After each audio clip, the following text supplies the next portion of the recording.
homebuyer Jen is about to take a tour of 3 potential properties. But first, I want to... excuse me, down here. But first, I want to get a better sense of exactly what my client is looking for. Tell me about your absolute must-haves. Hardwood floors, and to feel like a real adult making progress in this world, and an open concept living space. What did you say? It's when the kitchen, flows into the living room. No. Before that, you're buying a house just to feel like a grown-up? Well, it's obviously better than renting, right?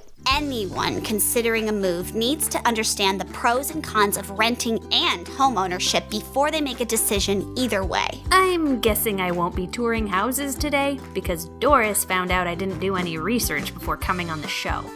That's exactly right. Owning a home responsibly has long-term benefits. You don't have to worry about your landlord not renewing your lease. A mortgage can be easier to budget for, too. You don't have much control over increases in monthly rent, but renting does have short-term advantages like mobility. Moving out is simpler. Plus, you can live and work in neighborhoods that would be out of your price range if you were limited to buying. It's a good point. Owning a home means I couldn't just leave for a new job or something.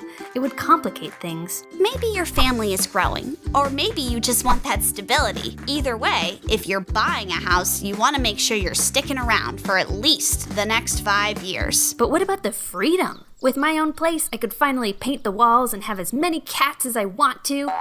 Oh, right. Sorry. As a legal owner, you're not restricted by a rental agreement. The trade-off is that you have to deal with the never-ending cycle of upkeep and repair that comes with maintaining a property. It's a huge responsibility that adds stress and expense.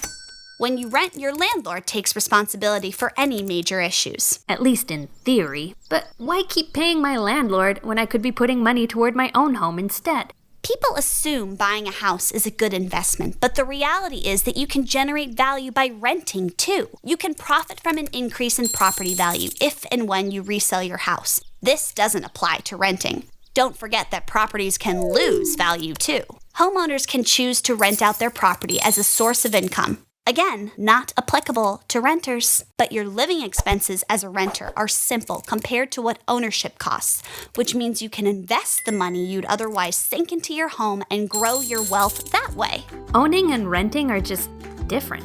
It's not like one is good and one is bad. Buying a house doesn't make you a grown-up. Making the right decision for you is a much more grown-up thing to do. Whether you're renting or buying, you can still find your perfect home sweet home. Or should I say, hey. Home squeak home. Hey, I'll give you some time to think about it. Stop it. Who knows? Maybe we'll end Hey. the perfect place Stop for it. you. It's Bad kitty.